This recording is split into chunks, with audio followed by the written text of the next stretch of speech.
La llave se sentía fría en mi mano, lo único que me quedaba de una vida que ya no me pertenecía. Afuera, en el porche de la que había sido mi casa durante 40 años, mis 3 maletas gastadas parecían una triste declaración de mi nueva realidad. Adentro, las luces seguían encendidas, proyectando sombras de la familia que ahora ocupaba mi lugar. La casa ahora es nuestra, Elena, y francamente, no hay lugar para ti aquí.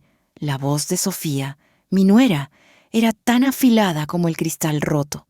No había en ella ni una pizca de la compasión que había fingido durante el funeral de mi esposo, apenas una semana atrás. Javier, mi único hijo, estaba a su lado, incapaz de mirarme a los ojos. Su silencio era más doloroso que la crueldad de su esposa. «Mamá, es solo temporal», murmuró, las palabras ahogadas por la vergüenza. «Sofía cree que es lo mejor, hasta que organicemos las cosas». «¿Organizar qué, Javier? ¿Cómo se organiza el destierro de una madre?», pregunté, mi voz temblando por primera vez. Sofía intervino, impaciente. «No seas dramática, Elena. No te estamos echando a la calle. Mateo se aseguró de que tuvieras un lugar. El abuelo te dejó su vieja librería en el testamento. Puedes quedarte allí. La vieja librería. Un local polvoriento y cerrado durante 20 años en el centro de la ciudad. Esa era ahora mi herencia, mi hogar, una sentencia dictada por la mujer que le había robado el corazón a mi hijo. Y ahora, todo lo demás. En ese momento, parada en el umbral, viendo cómo cerraban la puerta, comprendí que el testamento de mi esposo no era un final, sino el comienzo de una guerra que no sabía que tenía que librar. Pero para entender cómo llegué a ese punto, cómo la familia que construí con tanto amor pudo desmoronarse en cuestión de horas, tenemos que retroceder solo una semana.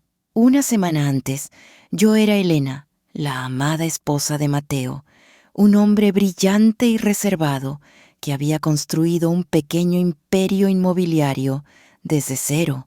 Durante 40 años, nuestro matrimonio había sido mi refugio. Mateo era el estratega, el hombre que siempre tenía un plan, siempre 3 pasos por delante de los demás. Yo era el corazón, la que convertía nuestras casas en hogares y mantenía unida a la familia. Su muerte, repentina y devastadora, a causa de un infarto, me había dejado a la deriva en un océano de dolor. La casa, nuestra hermosa casa en el barrio de San Ángel, de repente se sentía inmensa y vacía. Cada rincón me recordaba a él, su sillón de lectura junto a la chimenea, el aroma de su café por las mañanas, el sonido de sus pasos en el pasillo. Javier, mi único hijo, había sido mi sol durante esos días oscuros. Con sus 38 años, era un hombre exitoso, apuesto y, hasta donde yo creía, bondadoso. Pero desde que Sofía entró en su vida hace 5 años, ese sol parecía brillar a través de un filtro oscuro.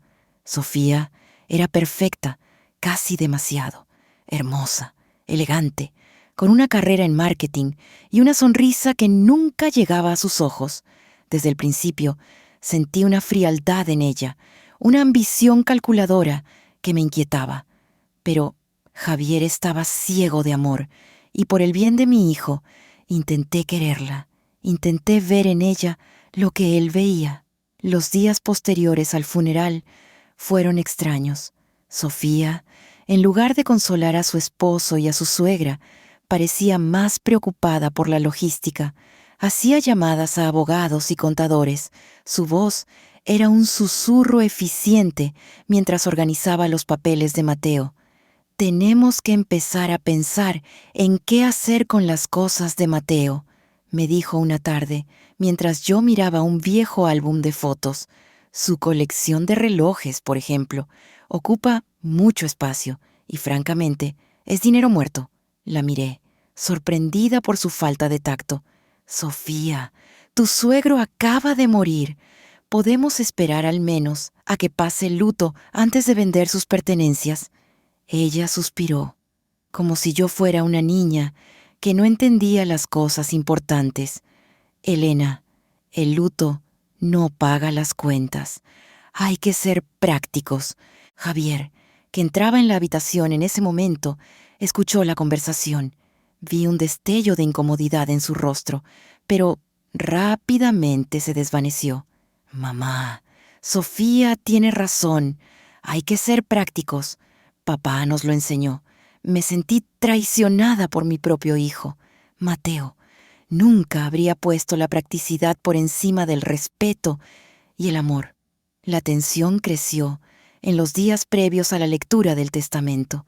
Sofía ya se movía por la casa como si fuera la nueva señora. Daba órdenes a la empleada doméstica, planeaba redecoraciones y hablaba de nuestro futuro en esta casa. Yo me sentía cada vez más como una invitada, una reliquia del pasado que estorbaba en sus planes de futuro. Recordé la vieja librería de mi padre, esa que Mateo había heredado por parte de mi familia. Era un local pequeño y encantador que había quebrado hacía décadas. Mateo siempre se negó a venderlo, a pesar de que solo generaba gastos. Este lugar tiene más valor del que se ve a simple vista, mi amor, solía decirme Mateo, con una sonrisa enigmática. Es un legado, y los legados, Elena, son importantes. En ese momento no entendí completamente sus palabras. Para mí, era solo un edificio lleno de recuerdos agridulces. La mañana de la lectura del testamento, me vestí con un sencillo traje negro. Me sentía nerviosa, no por el dinero, sino porque sentía que ese documento sería la última palabra de Mateo, su forma de asegurar que nuestra familia permanecería unida y cuidada. Me senté en la fría sala de juntas del abogado, entre Javier y Sofía. Mi hijo me tomó la mano, pero su gesto se sentía vacío, automático. Sofía, por su parte, tenía la espalda recta y una expresión de contenida expectación. No tenía idea de que las siguientes palabras del abogado no serían un punto final a nuestro duelo, sino el disparo de salida de la batalla más dolorosa de mi vida. El abogado, el señor Ramírez, se aclaró la garganta, un sonido seco que pareció absorber toda la esperanza de la habitación. Sostenía el testamento de Mateo con una solemnidad que me heló los huesos. Procedo a leer las cláusulas principales, dijo, mirando por encima de sus gafas.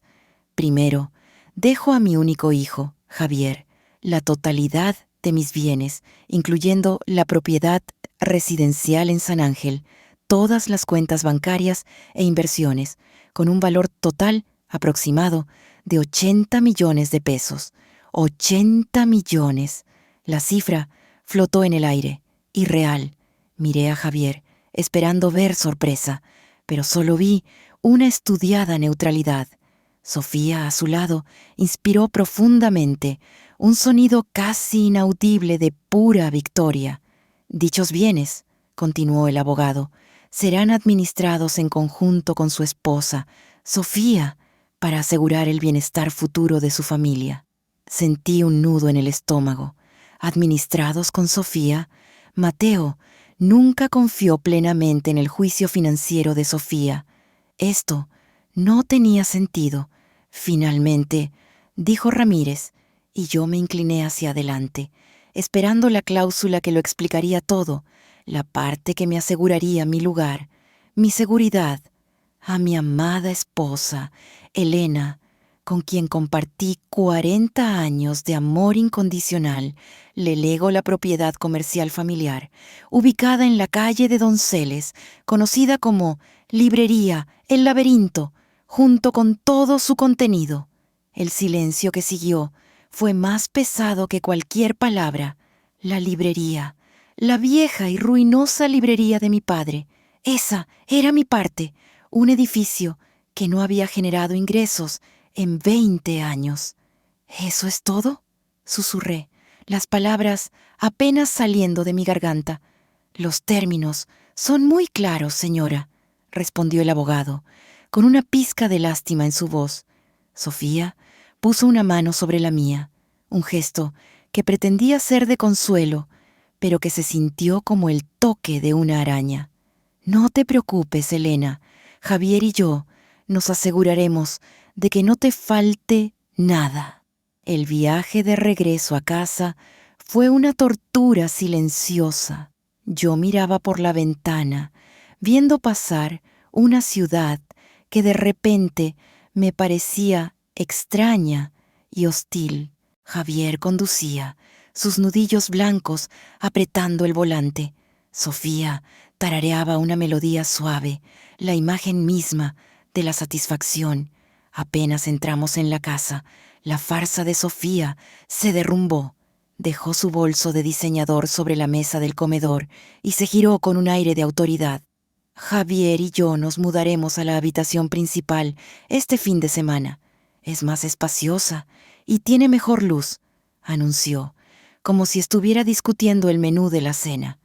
Esa es mi habitación, dije, mi voz recuperando algo de fuerza. Es la habitación que compartí con tu suegro durante 40 años. Era, corrigió ella fríamente. Ahora es la habitación principal de mi casa. Tú puedes quedarte en el cuarto de huéspedes por ahora. Miré a Javier, buscando apoyo, una defensa. Hijo, por favor. Mamá, Sofía y yo hemos hablado, comenzó, sin mirarme. Creemos que es lo más lógico. Fue entonces cuando la conversación del porche, esa que describí al principio, tuvo lugar. La proclamación de Sofía de que no había lugar para mí, la sugerencia cruel de que me fuera a la librería, la complicidad silenciosa de mi hijo. Cada palabra era un martillazo en el ataúd de la familia que creía tener. Me dieron 1 hora para empacar, 1 hora para reducir 40 años de vida a 3 maletas. Mientras subía las escaleras, escuché a Sofía hablando por teléfono en la cocina, su voz vibrante de emoción. No lo vas a creer, amiga. Somos millonarios. La vieja, finalmente, no será un problema. En mi habitación, ahora extraña y ajena, moviéndome como un autómata, empaqué lo esencial, ropa, algunas fotografías, las cartas de amor que Mateo me había escrito cuando éramos jóvenes. Cada objeto era un recuerdo de un mundo que ya no existía. Cuando bajé, Javier me esperaba en el vestíbulo. En sus manos tenía una sola llave de hierro, vieja y oxidada, la llave de la librería.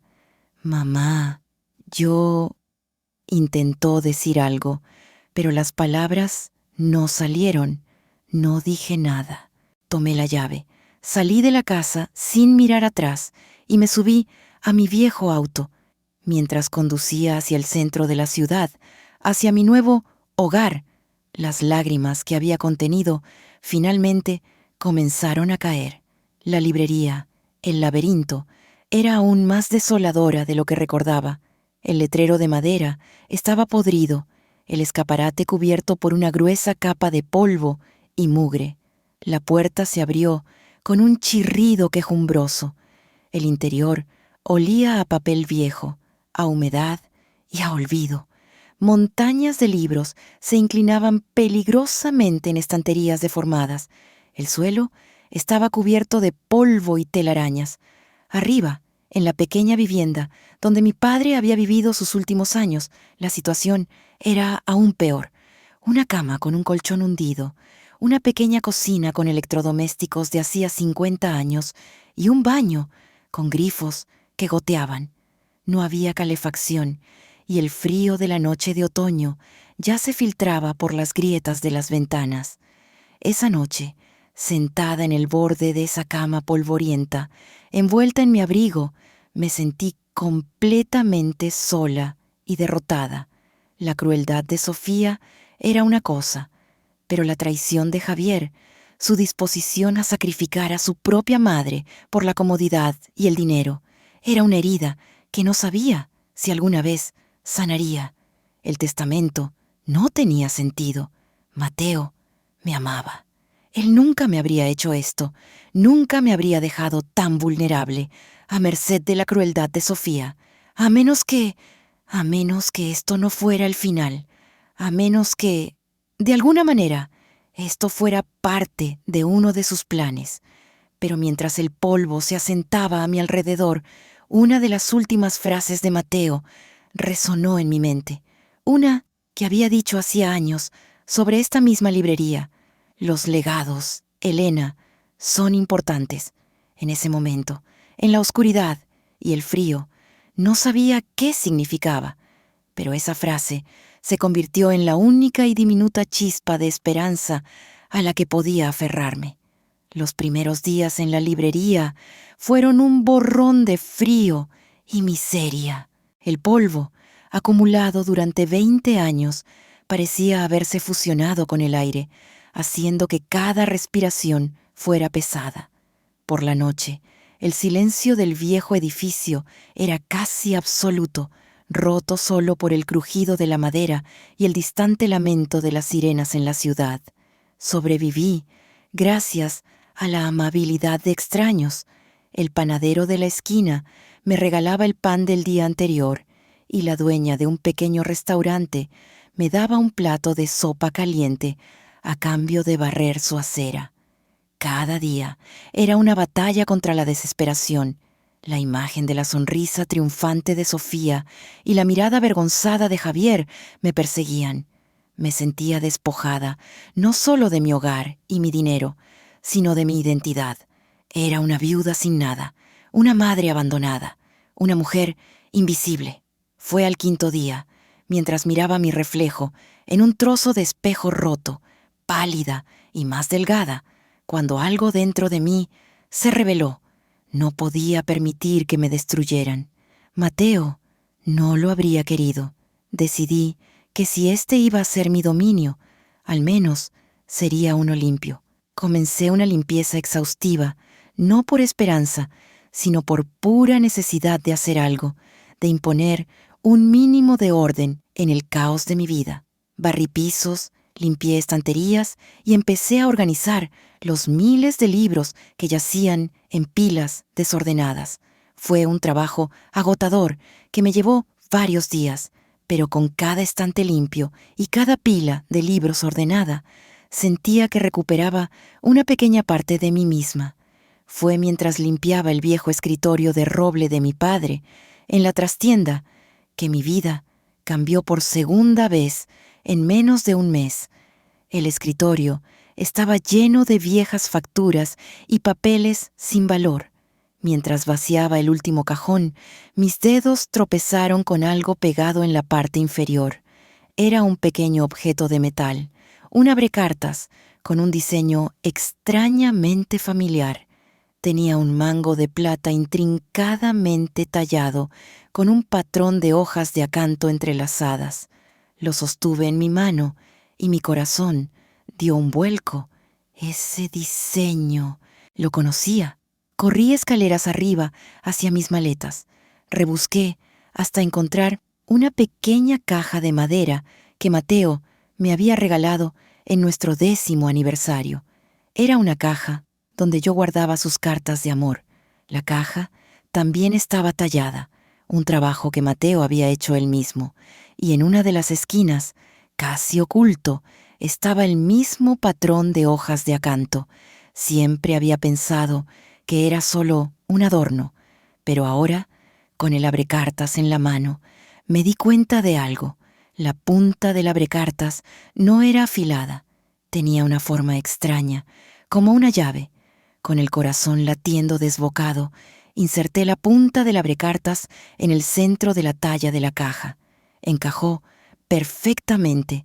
Giré suavemente y escuché un clic. Una pequeña sección de la base de la caja se deslizó, revelando un compartimento secreto que nunca supe que existía. Dentro no había joyas ni dinero. Solo había una llave de caja de seguridad y una sola hoja de papel doblada, sellada con el sello de cera personal de Mateo. Con manos temblorosas rompí el sello. La letra era inconfundiblemente la suya, firme y elegante. Mi amadísima Elena, comenzaba la carta, si estás leyendo esto, significa que has demostrado la fuerza que siempre supe que poseías. Lamento profundamente el dolor que debes haber sentido en estos últimos días. Por favor, perdóname por esta prueba tan dura, pero era la única manera de protegerte y al mismo tiempo de revelar la verdad. Conocía la influencia que Sofía tenía sobre Javier. Sabía que su ambición no tenía límites. Si te hubiera dejado todo directamente, ella habría encontrado la manera de arrebatártelo, convirtiendo tu vida en un infierno legal. Y si no les dejaba nada a ellos, habrían impugnado el testamento, alegando que yo no estaba en mi sano juicio. Este era el único camino. El testamento que escuchaste fue una farsa, una carnada para la codicia. Tu verdadero legado, nuestra verdadera fortuna, está a salvo, lejos de sus manos. Esta llave que encontraste abre una caja de seguridad en el Banco Nacional del Centro. El número es el 713. Allí encontrarás todos los documentos que te convierten en la única dueña de todo lo que construimos juntos y mucho más. Pero antes de ir al banco, hay un último paso, una última pieza de este rompecabezas que he preparado para ti. En esta librería, El legado de tu padre, hay un libro que contiene la clave final. Es el libro que te regalé en nuestra primera cita. Encuéntralo. Dentro sabrás qué hacer. Siempre te he amado, Elena. Sabía que superarías esto. Ahora ve y reclama lo que es tuyo. Tuyo por siempre, Mateo. Me quedé sentada en el suelo polvoriento de esa habitación fría, con la carta de Mateo en mis manos y las lágrimas corriendo por mis mejillas. Pero esta vez no eran lágrimas de tristeza, sino de un amor abrumador y de una creciente furia. Mateo no me había abandonado. Había orquestado el plan más complejo y doloroso para protegerme. Había confiado en mi fuerza, en mi resiliencia. La humillación que había sufrido no era un castigo, era un arma que Mateo me había entregado.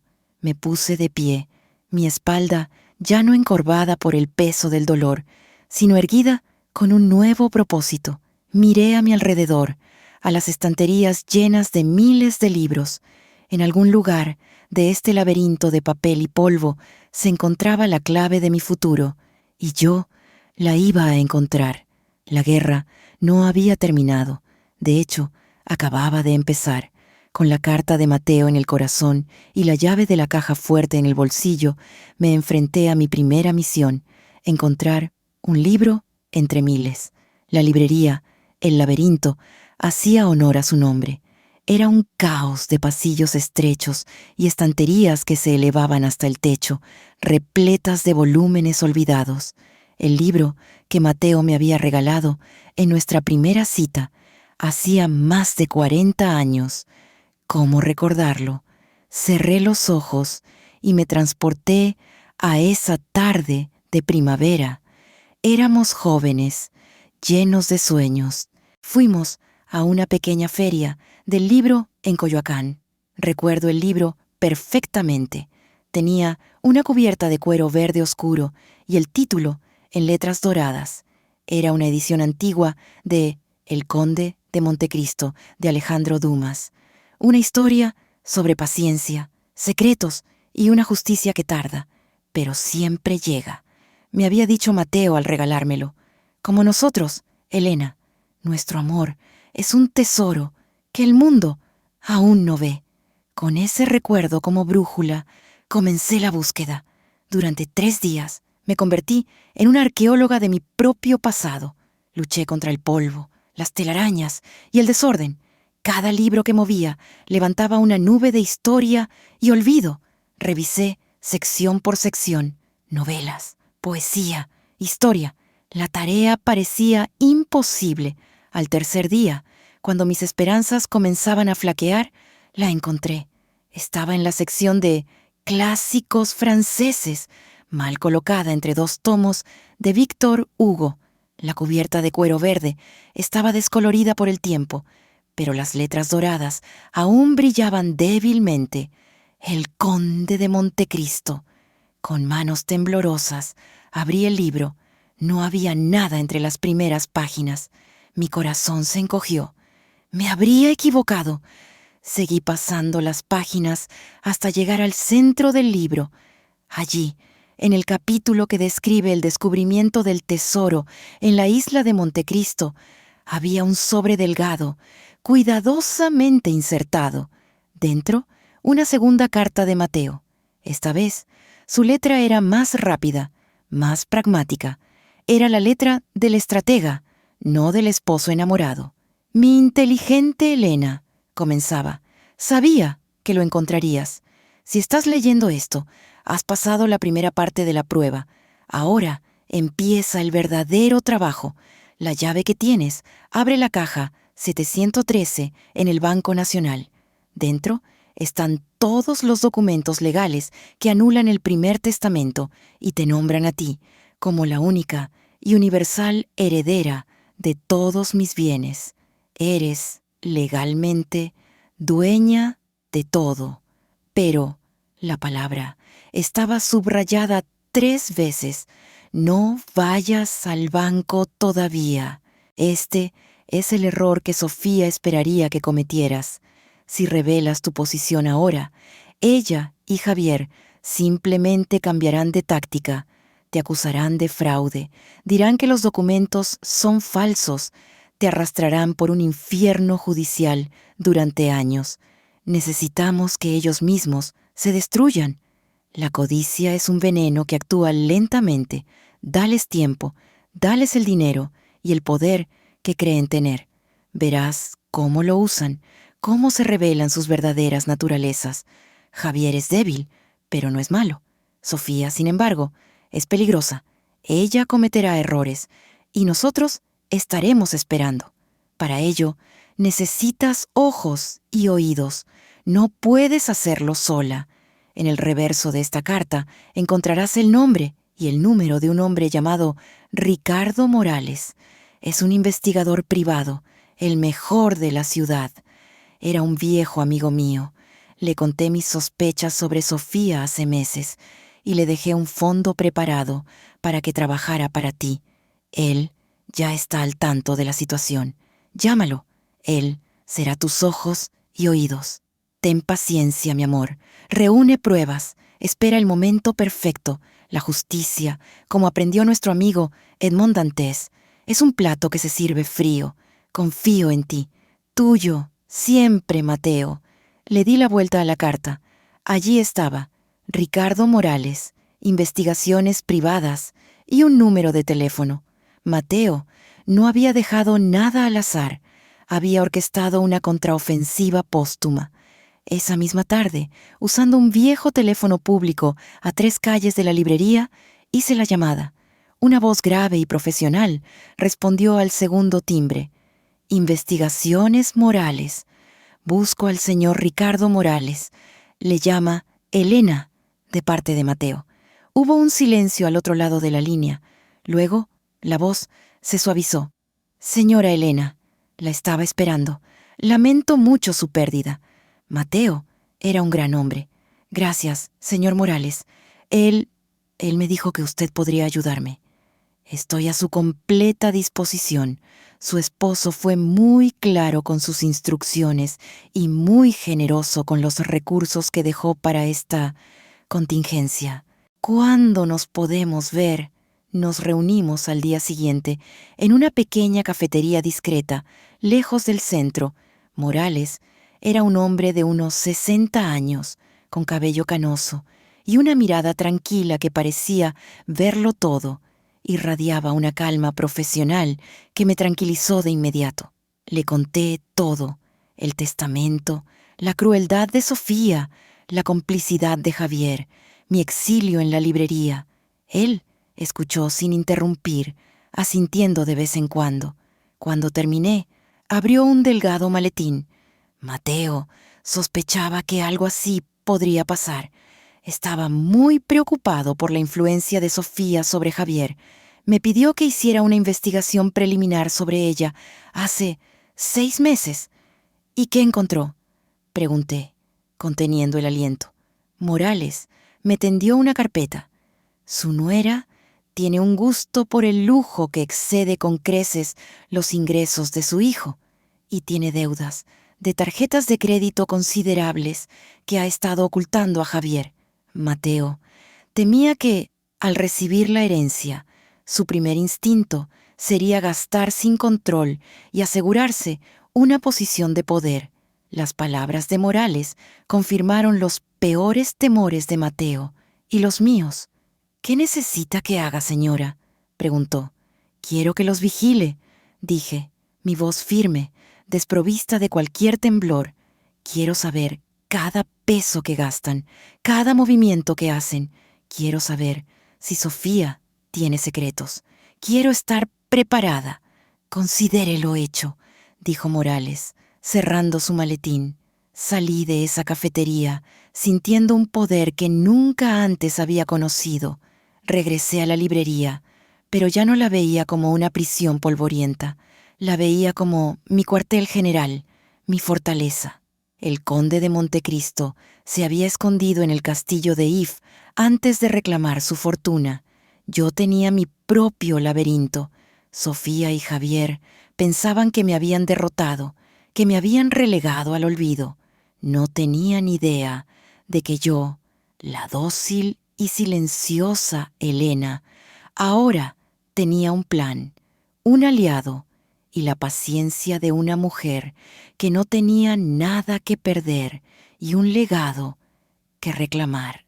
La espera había comenzado. Pasaron 6 meses.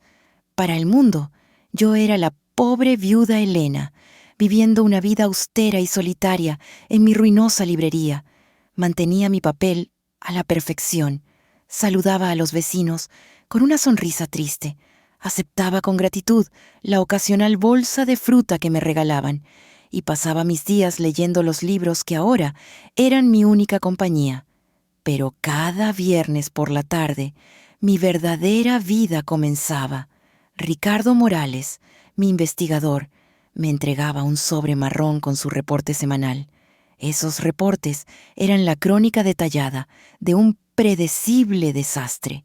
Leía cada página bajo la luz de una única lámpara en la trastienda, sintiendo una mezcla de tristeza por mi hijo y una fría satisfacción al ver cómo el plan de Mateo se desarrollaba a la perfección.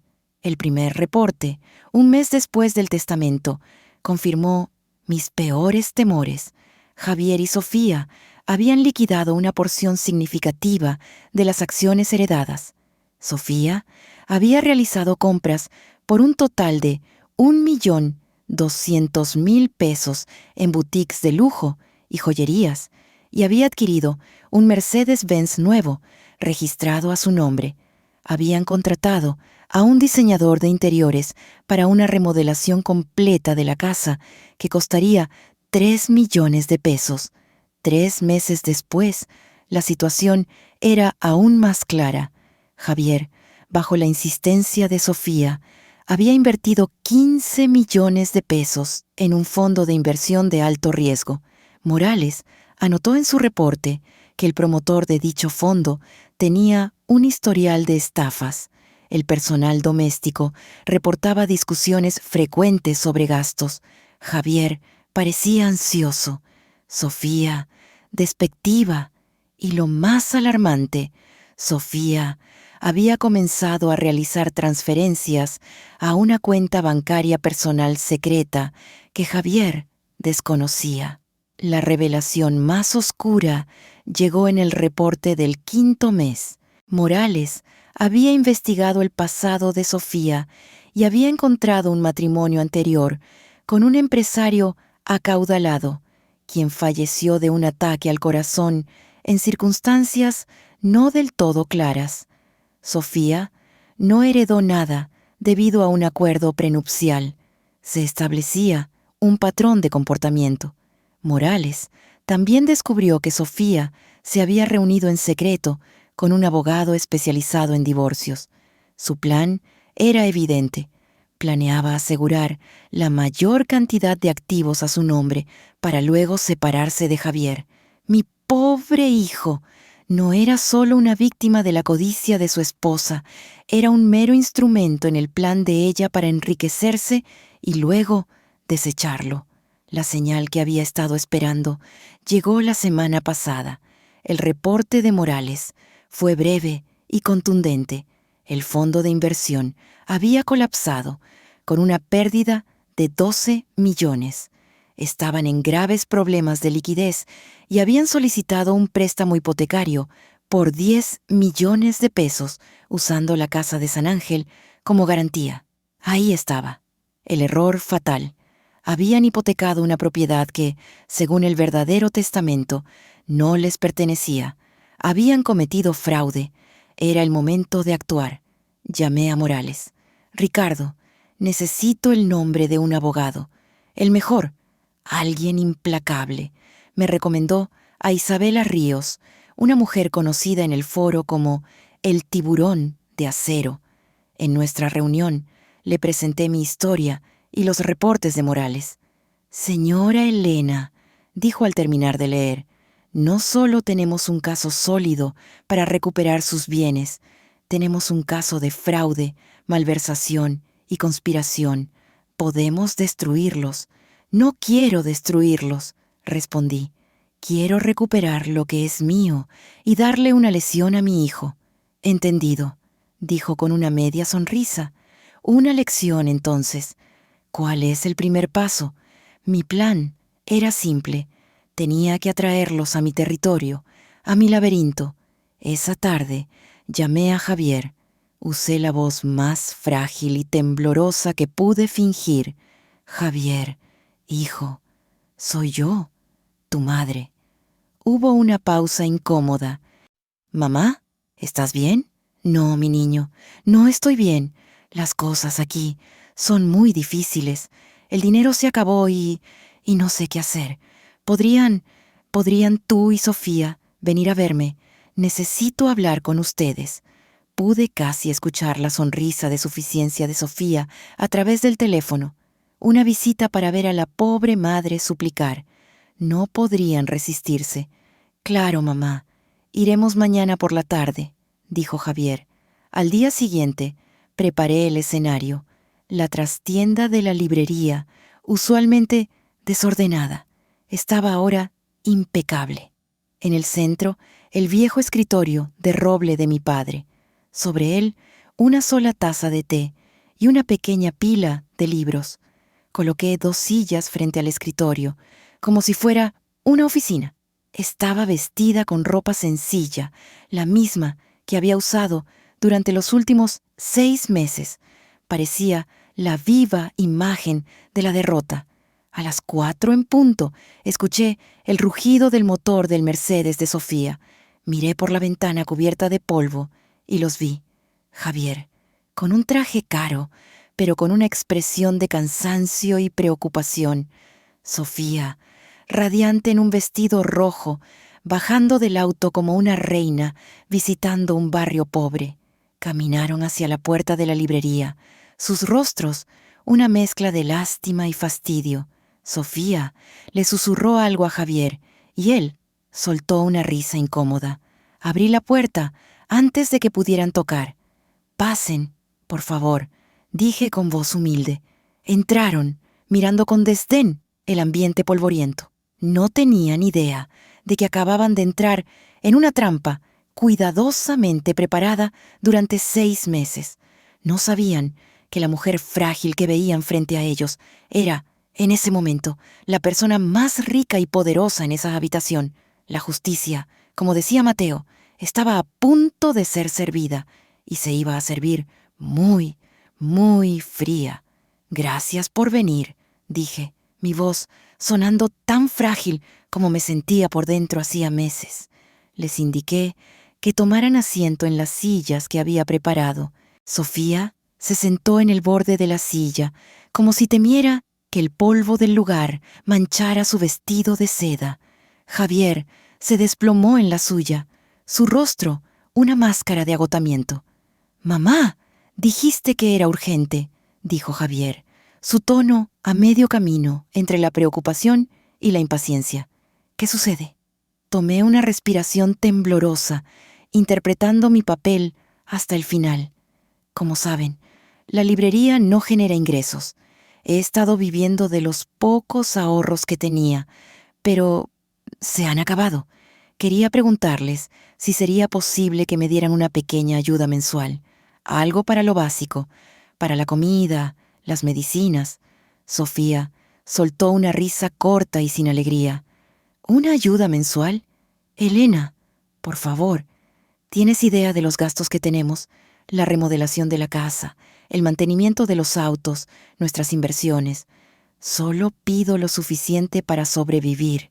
Sofía, tal vez 5,000 pesos al mes. 5,000 pesos, repitió, saboreando la palabra con desdén. No es el momento, Elena. Javier y yo estamos construyendo un futuro. No podemos permitirnos ser anclas del pasado. Tienes que aprender a administrarte con lo que tienes. Miré a mi hijo. Javier, tú también lo ves así. Él desvió la mirada, incapaz de sostenerme los ojos. Mamá, Sofía maneja las finanzas. Ella sabe lo que es mejor. Esa fue la última gota, el último vestigio de la madre que perdona, se desvaneció, reemplazado por la mujer que Mateo sabía que yo era. Mi postura cambió. Me erguí en mi silla y mi voz, cuando hablé de nuevo, ya no era frágil. Era tranquila, fría y afilada como el acero. Hablando de finanzas y de la casa, dije lentamente, me llegó una notificación muy interesante del banco la semana pasada. Javier frunció el ceño. ¿Qué notificación? Una sobre el préstamo hipotecario de 10 millones de pesos que solicitaron usando la casa de San Ángel. Como garantía, el color desapareció del rostro de ambos. Sofía fue la primera en recuperarse. ¿Cómo sabes eso? Esa es información privada. Es privada cuando se trata de su propiedad, querida, respondí, abriendo un cajón del escritorio y sacando una copia del aviso del banco. Pero cuando intentan hipotecar mi propiedad, el banco tiene la obligación legal de informarme, como la única y verdadera dueña de la casa. Claro está. Deslicé el papel sobre el escritorio. Javier lo tomó con manos temblorosas. ¿Dueña? Mamá, ¿de qué estás hablando? El testamento. Ah, sí, el testamento. Hablemos de eso. Me levanté, caminé hacia una vieja caja fuerte que estaba en la esquina de la trastienda, una que había pertenecido a mi padre. La abrí con la llave que había encontrado en la caja de Mateo. Saqué un sobre grueso, sellado y notariado. Verán, Mateo era un hombre brillante. Sabía con quién se había casado su hijo. Sabía que la codicia de Sofía era un pozo sin fondo. Y sabía que Javier era influenciable. Así que ideó una prueba. Regresé al escritorio y coloqué el segundo sobre junto al aviso del banco. El testamento que escucharon era una farsa, una carnada. Pero Mateo, un mes antes de morir, redactó y notarió un segundo testamento, el único válido, que anula completamente al anterior. ¿Quieren que se los lea? Sofía se puso de pie de un salto. «Eso es una mentira, es una falsificación. Estás loca». «¿Estoy loca?». Sonreí. «Leamos la cláusula principal. ¿Les parece?».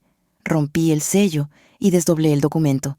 Yo, Mateo Vargas, en pleno uso de mis facultades mentales, anulo cualquier testamento anterior y declaro lo siguiente. Dejo a mi amada esposa, Elena, como única y universal heredera de todos mis bienes, muebles e inmuebles, presentes y futuros, incluyendo la totalidad de mis acciones, inversiones y cuentas bancarias, valoradas en 80 millones de pesos. A mi hijo, Javier, le dejo mi más profundo amor y una lección, que el carácter de un hombre se mide no por el dinero que tiene, sino por la lealtad que demuestra.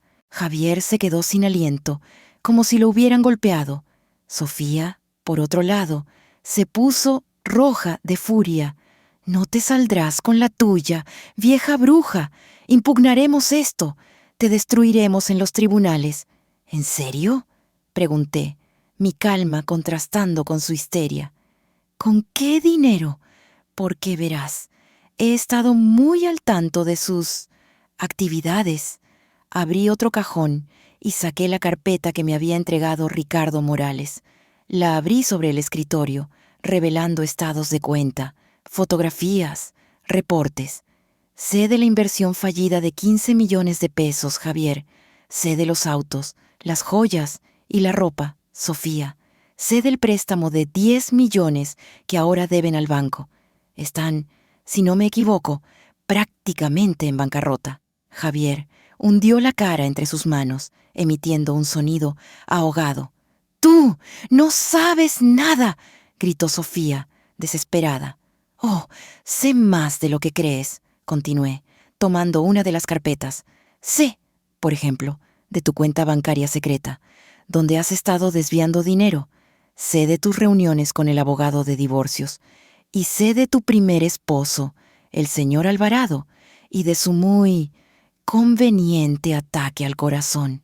La máscara de furia de Sofía se resquebrajó, reemplazada por puro terror. Me giré hacia mi hijo, mi voz, ahora más suave, pero cargada de una tristeza infinita. «Javier, ella no solo gastaba nuestro dinero, te estaba robando, estaba vaciando las cuentas para luego abandonarte, dejándote solo con las deudas y el corazón roto». Javier levantó la vista, miró los papeles sobre el escritorio, la prueba irrefutable de la traición. Miró el rostro aterrorizado de su esposa, la mujer por la que había abandonado a su madre. Y luego me miró a mí, y en sus ojos, por primera vez en meses, vi claridad. «Sofía». Su voz era un susurro roto. «Es verdad. No, mi amor, no. Ella nos está manipulando. Está tratando de separarnos», suplicó Sofía, corriendo hacia él. Pero Javier se apartó de su toque como si quemara. Se puso de pie lentamente, un hombre que en el lapso de 10 minutos lo había perdido todo, su fortuna, su esposa y su dignidad. «Vete», le dijo. «¿Qué?». «Vete de aquí», repitió, su voz ganando fuerza. «Sal de esta librería, recoge tus cosas de la casa de mi madre y desaparece de mi vida». «No puedes hacerme esto, Javier. Soy tu esposa». «Tú nunca fuiste mi esposa», dijo él. El dolor en su voz era palpable. «Fuiste un parásito, y yo fui un tonto por no verlo». Sofía me lanzó una mirada cargada de un odio tan puro que casi me hizo retroceder. Luego, con un grito de rabia, agarró su bolso y salió corriendo de la librería, dando un portazo que hizo temblar los viejos ventanales. Nos quedamos solos. Javier, de pie en medio de la trastienda, un gigante derrumbado, y yo, sentada detrás del escritorio de mi padre, rodeada de las pruebas de mi victoria. Pero no me sentía victoriosa, me sentía cansada y triste, porque para recuperar lo que era mío, había tenido que destruir a mi propio hijo. «Mamá», comenzó a decir, su voz quebrada. «Yo lo siento tanto». Levanté una mano para detenerlo. «Todavía no, Javier, todavía no». El silencio que dejó la partida de Sofía era denso, pesado, lleno de palabras no dichas y verdades dolorosas. Javier se quedó de pie, inmóvil, en medio de la trastienda, mirando el vacío que su esposa había dejado. Era un hombre que lo había tenido todo, y, en el transcurso de una hora, lo había perdido por completo. Finalmente, se giró hacia mí. Sus ojos, los mismos ojos de niño que yo había consolado tantas veces, estaban llenos de una vergüenza tan profunda que me costaba mirarlos. «Mamá», dijo, su voz apenas un susurro. No hay palabras para decir cuánto lo siento. Yo te fallé. Me acerqué a él, pero no para abrazarlo. Aún no. Sí, Javier, me fallaste. Dejaste que ella me humillara, que me echara de mi casa. Dudaste de mí. Eso es lo que más duele, hijo. No el dinero, no la casa. Que dudaras de tu propia madre. Las lágrimas corrían por su rostro libremente. Estaba ciego, mamá, ciego por ella. Me manipuló, me hizo creer que tú eras el problema, que tus celos, y tú elegiste creerle. Terminé por él, mi voz suave, pero firme. Una elección tiene consecuencias, Javier, y ahora tenemos que vivir con ellas. Los meses que siguieron fueron una lenta y dolorosa reconstrucción. Sofía, enfrentada a pruebas irrefutables de fraude y adulterio, firmó el divorcio sin oponer resistencia, desapareciendo con la poca dignidad que le quedaba. Javier tuvo que enfrentar la realidad de su situación financiera.